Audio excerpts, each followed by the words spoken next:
আসসালামু আলাইকুম। খুবই মজার গরুর মাংসের ঝুরা করেছিলাম, একদম আমার মায়ের হাতের রেসিপিতে। অনেক বেশি মজার আর লোভনীয়। আমার মাকে যেভাবে করতে দেখতাম আমি সেভাবেই করেছি। আর এতটাই মজা, যেহেতু মা দুনিয়াতে নেই তাই তার হাতের খাওয়াগুলো কিন্তু এখন নসিবে হয় না। তাই যখনই মন চায় নিজের মতো করে মায়ের রেসিপিতে রান্না করি। এখানে আমি রান্না করা গোশত নিয়ে নিলাম। বেশ কয়েকদিন রান্না করে কোরবানির সময় জাল করতে করতে এরপর এখান থেকে কিছু গোশ উঠিয়ে নিয়ে শিল নোড়া ভালো করে ধুয়ে পরিষ্কার করে নিয়ে শিল নোড়া দিয়ে এভাবে থেতো করে নিচ্ছি। আর এভাবে একটু থেতো করলেই কিন্তু ঝুরা ঝুরা হয়ে যায়। আর এখানে কিন্তু সলিড গোশতগুলোই নিতে হয়। এভাবে আমি সমস্ত গোশগুলো কিন্তু ঝুরা করে নিয়েছি। আর এটা দিয়েই আজকে মজাদার একটা রেসিপি করব আপনাদের জন্য। এখানে আমি 3টা বড় পেঁয়াজ নিয়ে নিয়েছি। যেহেতু গোশততে কিন্তু সব রকম গোশের মশলা দিয়েই রান্না করা, নিয়ে এখানে ছিলে ধুয়ে পরিষ্কার করে নিয়ে আমি একটা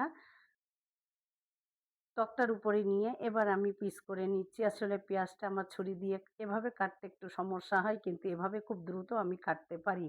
এবার আমি খুব ভালো করে পেঁয়াজটাকে একটু পাতলা পাতলা করে কেটে নিচ্ছি। আর এর সাথে নিয়েছি 6টা কাঁচামরিচ।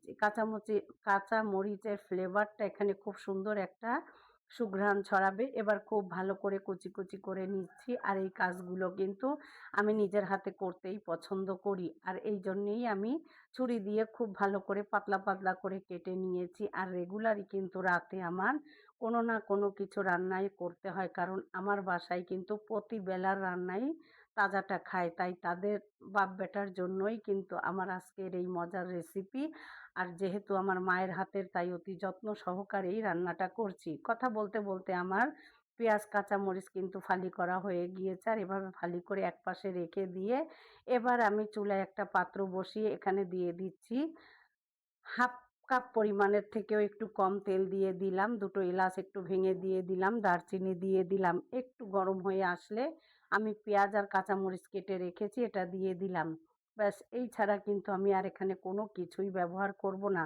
ছোটবেলায় আমার মা যখন এই রেসিপিটা করতো, আসলে তখন এতটাই মজা করে খেতাম। এখন যতই নিজে রান্না করি মায়ের হাতের স্বাদটা কিন্তু আর পাই না।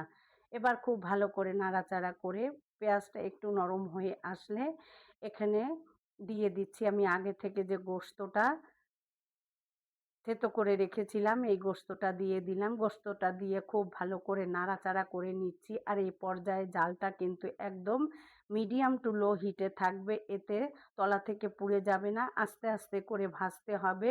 আর গোশের কালারটা কিন্তু চেঞ্জ হতে শুরু করবে। আর যে মশলাটা ছিল গোশের, এই মশলাটাও কিন্তু এখানে আমি দিয়ে দিব।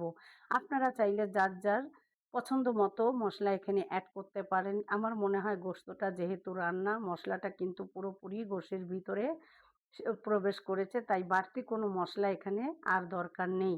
চাইলে আপনারা আপনার পছন্দ অনুযায়ী দিতে পারেন, এটা যার যার পছন্দের ব্যাপার। এবার মশলাটা দিয়ে একদম লো হিটে রেখে আমি ভাজা ভাজা করে নিচ্ছি, একটু ছড়িয়ে ছড়িয়ে দিয়ে 2-1 মিনিট পর পর কিন্তু আমি ভেজে নিচ্ছি। আর এইভাবে ভাজতে ভাজতে কিন্তু গোশতের কালারটা চেঞ্জ হতে শুরু করবে। আর দেখে কতটা লোভনীয়, দেখেই খেতে মন চাইছে। আর এটা কি দিয়ে খাবেন, রুটি, পরোটা না সাদা ভাত, সেটা আপনার ইচ্ছা। আমার কিন্তু গরম ভাতের সাথে সেই লাগে। কেমন হলো আমার এই রেসিপিটা, আর আপনারা কে কিভাবে এই রেসিপিটা করেন, আর পুরো ভিডিও দেখে জানাবেন আমারটা কেমন হলো। অনেক বেশি লোভনীয় খাবার, কোরবানির গোশত যাদের বাসায় আছে এভাবে রান্না করে খেতে পারেন। আর সবাই সবার জন্য দোয়া করবেন। সবাই অনেক ভালো থাকবেন। আসসালামু আলাইকুম।